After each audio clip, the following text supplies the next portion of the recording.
Hello, hello. Welcome back to Build Mode. I'm your host, Isabelle Johannesen, and today I'm here with our producer, Maggie Nye. And Maggie, I have a question for you. After digging through all of the footage of Build Mode over the seasons, what do you think is something that almost every guest has mentioned? That is gonna have to be company culture. It's something that I've really learned going through all of these episodes. Founders really need to think about early. It is something that sets the tone, sets the vibe as you grow your team, and it's something that can't really be taken back. Once you have a culture set in place, that tends to only grow. So yeah, today we're going to be sharing some clips from episodes all about how different leaders have thought about setting the tone of their team, intentionally building their culture, maybe a couple things they wish they had done differently. To help us settle into this topic of company culture, we're going to hear a clip from Schmidt, a consultant at Trimergence, which is an agency that helps founders and leaders and teams develop frameworks to work most effectively together. Here, Ian is discussing why founders should invest in a leadership coach early on, because when it comes to culture and setting the vibes of a workplace, you really can't ever hit the reset button. I always say scale yourself so you can scale the company. Right? You need to be on your own exponential growth curve. And we hear this all the time. Oh, I don't have time right now. I'm going to kick the can down the road, or nothing's broken, right? And what I would say is the more you invest now with the power of compounding, you're going to save an enormous amount of time. I've seen it happen time and time again. And if you wait, it's actually going to end up messier and taking more time to clean up and reduce the noise. So that's one piece. The other piece is what we found is super powerful is if you have a set of tools that are very simple, that are potent, both for that self-awareness journey, for navigating the relational dynamic, and to sort of map and manage your internal state, that state of being when we get triggered. If you have that integrated and then you deploy it for yourselves and in the company as a platform, if you will, with kind of a standard methodology, that relationship and OS upgrade process can be super efficient and really effective. And what's great is what works with two founders, then that platform scales to 20, to 200 headcount, to 2,000, and we've seen it beyond. We've had clients for 20 years with the same platform. To make it super, super efficient and effective.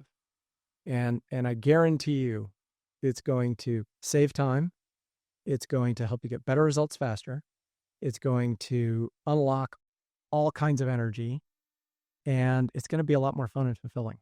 I love this idea of, when you do the work on yourself, it spreads to the next person, to the next person, to the next person. I think that's important in just non-business context as well, but especially when you're the founder of this company, the leader, the face, the figurehead of this company, the work you do on yourself will then spread to your co-founders, to your teammates, to your customers, and really to sort of take that seriously. Well, and at the end of the day, your culture is how you interact and how your feet move. It's not the values that you put on the wall or what have you. Everybody's watching the founder and the core team like that's the culture. Right. And so, yeah, you want it to be as clean and that noise reduction algorithm, and you're really juicing up what you're all here to do. Scaling startups and growth stage companies can find themselves in a precarious position. A culture is easy to establish and maintain when you have a team of 5, but when that team grows to 10, 20, 100 people, a founder can't be everywhere, so having trusted people in leadership positions is crucial. Next, you're going to hear from Hala Jawani, the co-founder and CEO of Riveo, an enterprise AI service that automates corporate purchasing and contract management. And she gets into how they think about leadership hires when it comes to maintaining their company culture. Because I also think that the future of teams are small and more generalist in terms of, at the end of the day, right now, each person for us in a non-AI world would have been the equivalent of 3 hires. And I see this number not exponentially growing, but every year we're seeing the capacity of each person growing. So it really matters who are you bringing in?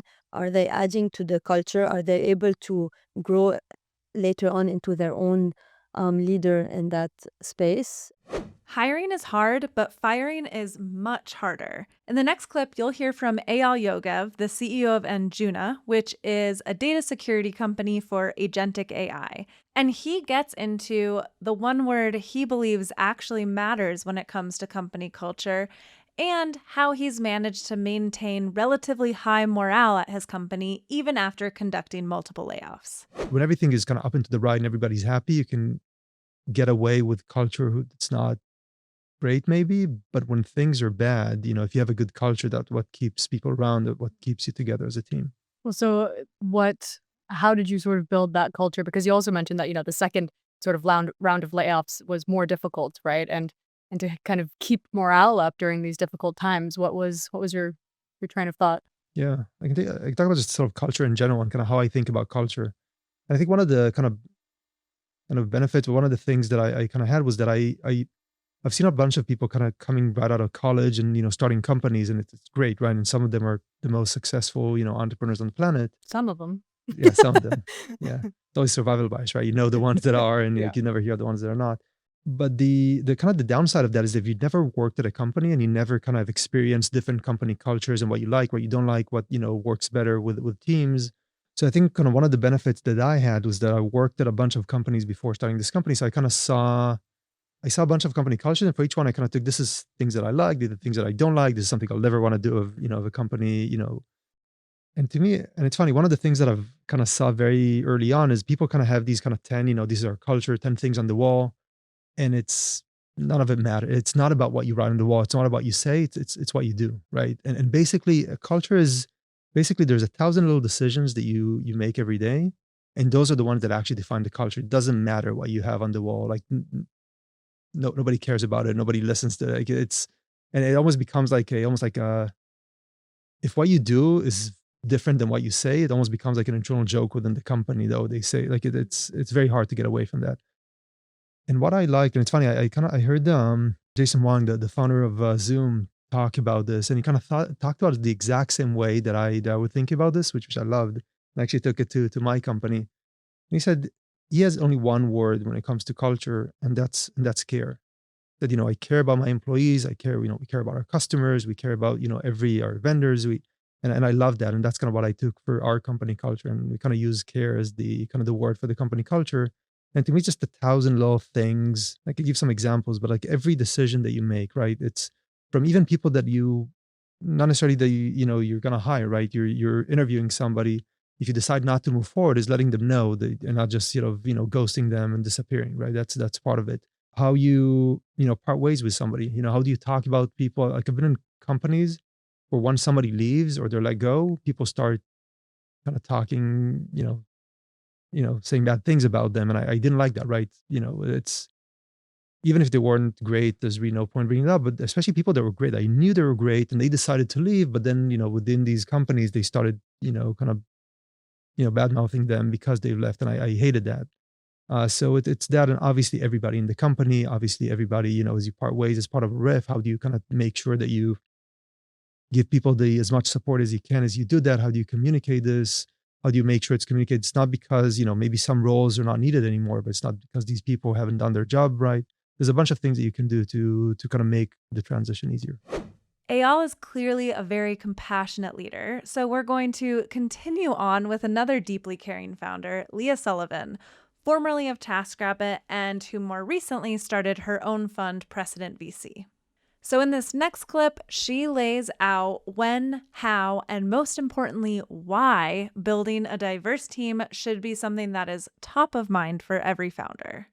I do want to talk a little bit about just generally like your advice for early stage founders building diverse teams, right? How much of a priority should it be and how should they go about doing it from day one? I feel like oftentimes it's sort of like the company is scaled and it's an afterthought. Now we should be diverse, but really from day one.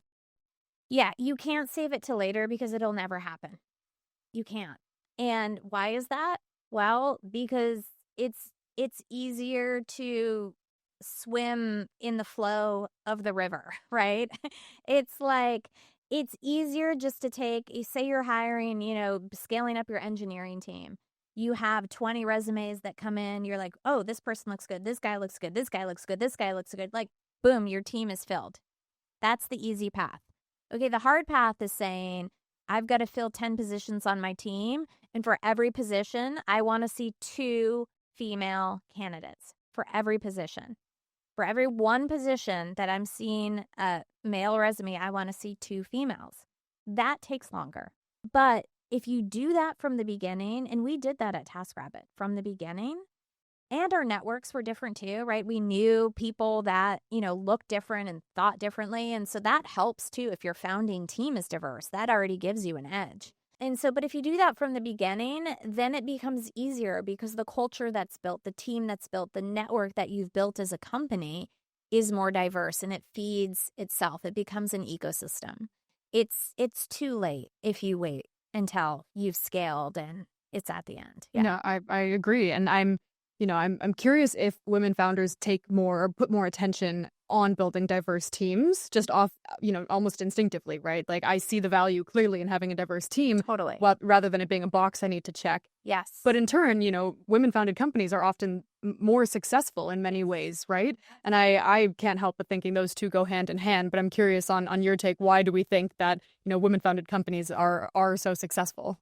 Yeah, I mean, it's true. And the numbers back it up too. There's data that shows that, more diverse teams, founding teams are more profitable. They build more profitable businesses. And so, if as an investor, you want to invest in a higher return, more profitable business, you should be investing in more diverse founding teams as well. And then if you're an LP that wants to invest in a fund that wants to see a high ROI on your fund returns, you should be asking your general partner fund managers how they think about diversity and investing. Like it flows all the way up and down the chain, right? I think the other component is that we as women, and I think underrepresented groups as well, we're so used to kind of like fighting our way through life and fighting our way through things. And, you get to a point, at least I feel this way, where you've had success. You've, completed the marathon. You've like reached that goal.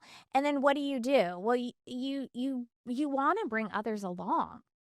I mean, I almost feel this I feel this obligation to bring others along, right?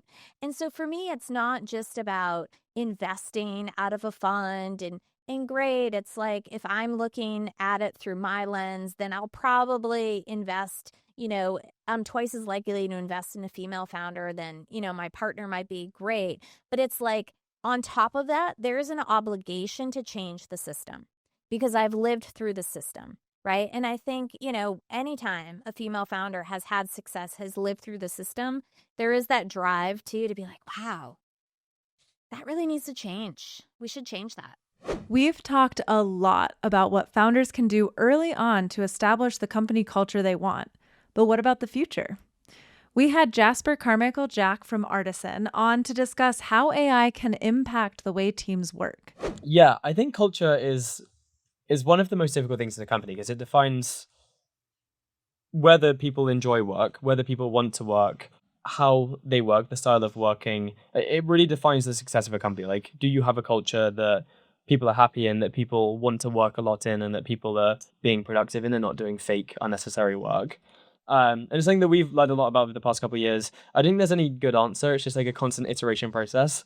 One thing is that your company will always have your worst traits. So you need to try and minimize your worst traits. Like if you're late to meetings, everyone else is going to be late to meetings because you are. So that's one thing you need to be really careful with. And they won't have your best traits. Like your best traits, you still need to, you can't tell people what to do. You need to tell people why they need to do it. So like you can't say, this needs to be done immediately. Be like, we need to do this because we have this outcome that we're trying to achieve, and guide people rather than push people. Yeah. It sounds like parenting almost. It sounds. What they say, not as I do. Yeah.